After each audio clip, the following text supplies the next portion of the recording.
तो सभी परिवारों में हर सदस्य की कुछ आदतें अजीब होती हैं। मेरे दादाजी भी कुछ ऐसे ही थे। कहीं भी गायब हो जाते थे। कभी कभी तो कुछ दिनों के बाद ही आते थे। हाथ और पैरों पर अचानक ही चोटों के निशान दिखने लगते थे। जब उनसे पूछो तो उन चोटों का उनके पास कोई जवाब नहीं होता था। इन्हीं अजीब चीजों में से एक उनका कमरा भी था, जहां किसी को भी जाने की इजाजत नहीं थी। यहाँ तक कि वो वहां की सफाई भी खुद ही करते थे। एक दिन बचपन में खेलते वक्त मुझे उस कमरे से अजीब सी आवाजें आ रही थी।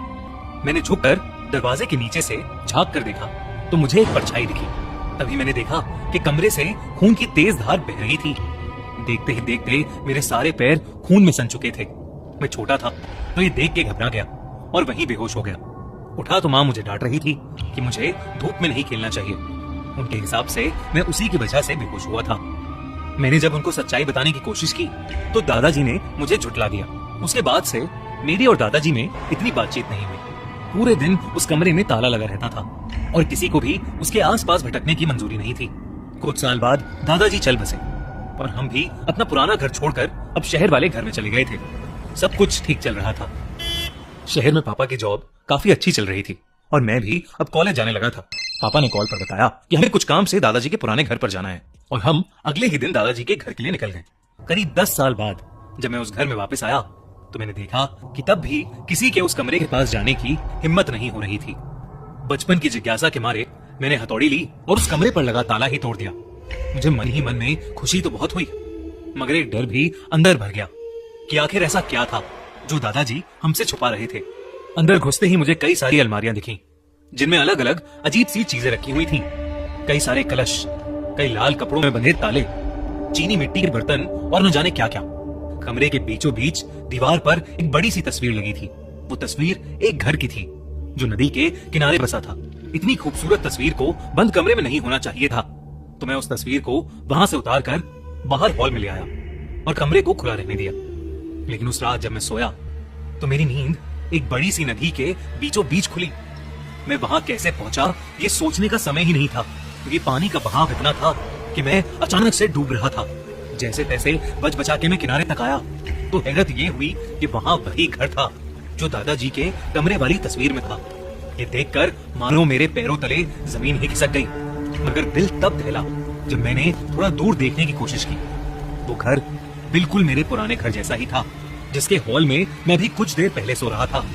ये सब बस एक बुरे सपने की जैसा लग रहा था, जिसे तोड़ने के लिए मैं अपने घर की तरफ भागा। हाफते हुए जब मैं उस घर के नजदीक पहुंचा तो एक गहरी सांस भरते हुए मैंने आंखें बंद कर ली, इस उम्मीद में कि शायद ये भयानक सपना खत्म हो जाएगा। लेकिन तभी किसी भारी चीज से मुझ पर किसी ने हमला कर दिया। मैं जमीन पर गिर गया। जब मेरी आंख खुली तो मैं घर के अंदर था। मैंने चारों ओर देखा तो कई सारे लैंप्स झूमर दिखाई दिए, जो जंग खाए कई सालों से बंद पड़े थे। ग्राउंड फ्लोर पर कोई और कमरा नहीं था, बस सामने की ओर सीढ़ियां, चारों ओर बस धूल और मकड़ी के जाले, जैसे कई सालों से किसी ने वहां पर पांव भी न रखा हो। मैंने सीढ़ियों की तरफ चलना शुरू किया तो धीरे से लाल सुर्ख खून सीढ़ियों से नीचे बहता हुआ आ रहा था। कब वो खून मेरे पैरों के पास आ पहुंचा मुझे समझ ही नहीं आया। मेरा दिमाग और शरीर मानो जम से गए। मेरे दिमाग में बचपन का वही समय घूमने लगा जब दादाजी के बंद कमरे से खून बह रहा था। मुझे कुछ नहीं सूझा और मैं सीढ़ियों से ऊपर भाग गया। खून ठीक सामने वाले कमरे से निकल रहा था, वही दादाजी वाला बंद कमरा। जब मैंने नीचे से उसे देखा तो मुझे फिर से एक परछाई दिखी, जैसे बचपन में दिखी थी। उस कमरे से अब भी अजीब सी आवाजें आ रही थी, लेकिन इस बार उस कमरे के दरवाजे पर कोई ताला नहीं था। मैंने जब वो कमरा खोला तो मेरे रोंगटे खड़े हो गए। मेरे सामने एक बूढ़ा आदमी बैठा था, जिसकी पीठ मेरी तरफ थी और वो उस तस्वीर को ही देख रहा था। वो मुझसे बोला, मैंने तुम्हें यहाँ आने से मना किया था ना। वो आवाज सुनकर मैं डर गया। वो मेरे दादाजी की ही आवाज थी।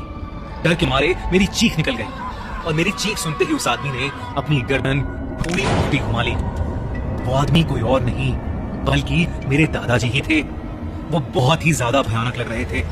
उनके चेहरे की खाल लटक रही थी और उनकी मुंह की हड्डियां दिख रही थी। उन्हें देखते ही मैं कांपने लगा और मुझे फिट्स पड़ने लगे। कुछ ही पलों में मैं बेहोश हो गया। आंख खुली तो मैं अपने घर में वापस आ चुका था। मेरे घर वाले अब भी चैन से सो रहे थे। मैंने अपने पैरों को देखा, जिनमें अब खून की जगह कई सारी चोटें थीं, और वो तस्वीर मेरी आंखों के ठीक सामने मुझे दिख रही थी। मैंने सुबह होते ही उस तस्वीर को अंदर रखा और दादाजी के कमरे को बंद कर दिया। जब मैंने अपने माँ पापा को पूरा किस्सा बताया तो पहले तो उन्होंने मुझे कमरा खोलने के लिए बहुत डांटा। फिर बाद में बताया कि दादाजी को भूत दिखते थे और वो अपनी तंत्र मंत्र की विद्या से लोगों के अंदर से भूत भगाते थे। वो चोटें उन्हें उसी वजह से आती थी और इसीलिए वो अपना सारा तंत्र मंत्र का सामान उस कमरे में बंद रखते थे और किसी को भी वहां जाने की इजाजत नहीं थी। ये बात सुनकर मेरे होश उड़ गए थे। मैंने बस यही प्रार्थना की कि काश मुझे कभी फिर दोबारा कोई भूत ना दिखे। इस हादसे के बाद घर में एक पूजा रखवाई गई और मेरे दादाजी का वो कमरा हमेशा हमेशा के लिए बंद कर दिया गया।